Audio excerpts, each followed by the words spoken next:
Quand on vise une personne en particulier, on peut viser des plus gros poissons. Et là, cette fraude-là peut faire mal aux entreprises, peu importe la taille de la compagnie. C'est un vrai jeu d'enfant. On reçoit un appel à l'entreprise et on veut parler à quelqu'un qui est en charge des finances. Puis là, avec le télétravail, là, des fois, là, il y a des bureaux qui sont complètement vides et toutes les équipes sont éclatées. Donc, on réussit à parler avec la personne qui est en charge des finances et là, la personne à l'autre bout, c'est quelqu'un qui est un agent de la banque qui parle en langage financier, mais également en langage informatique, qui va dire que, particulièrement avec les temps qui courent, avec la pandémie, justement, le fait que les gens travaillent à la maison avec leurs ordinateurs, l'institution financière a monté d'un cran les règles de sécurité, ce qui serait logique après tout ce qui est passé avec les Capital One puis les Desjardins de ce monde. Donc, on va vous accompagner à faire la mise à jour des systèmes avec un programme pour sécuriser le processus. Résultat, le fraudeur a accès à l'ensemble du réseau.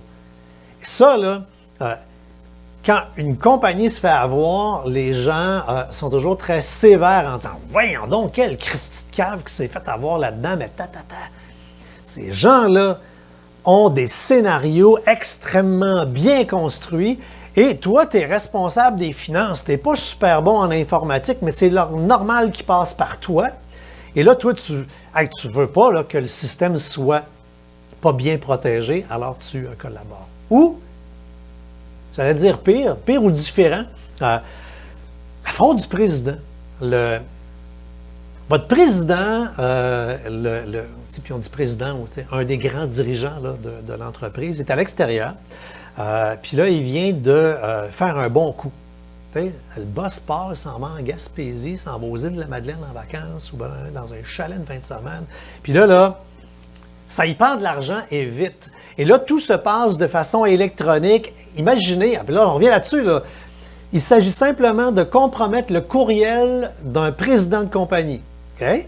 Pour que, quand c'est le courriel, le email du président, c'est vrai, et là, tu envoies à quelqu'un de la compagnie, « Salut, mettons que c'est moi, François le président, là, de mon courriel, un de mes employés qui est en charge des finances reçoit un courriel en disant « Hey, je suis dans un chalet, j'ai une passe pour acheter telle affaire, un nouveau produit, une nouvelle division, une compagnie. Avec la pandémie de ce temps-là, ils ont faim, sur le bord de faire faillite. Malheureusement, j'ai pas de cellulaire où je suis parce que je suis dans le bois d'un chalet. Transfert tant de sous sur ce compte-là, comme ça je vais pouvoir le payer, puis on arrangera ça avec le comptable en début de semaine. » Est-ce que vous allez dire au président « Non, je vais te faire manquer ton deal ». Alors ça, cette fraude-là, régulièrement, il y a des gens qui se font avoir. Fait que tu ne veux pas que ton boss perde son deal, bien tu vas. Et vous remarquerez qu'on communique là-dedans toujours exclusivement avec des gens de confiance. Et comme le courriel aurait été compromis, bien, ils sont capables de lire d'autres courriels échangés entre ces deux personnes-là. Ce qui veut dire que les fraudeurs vont être capables même de mettre de la vérité dans le message. La victime va voir que du feu.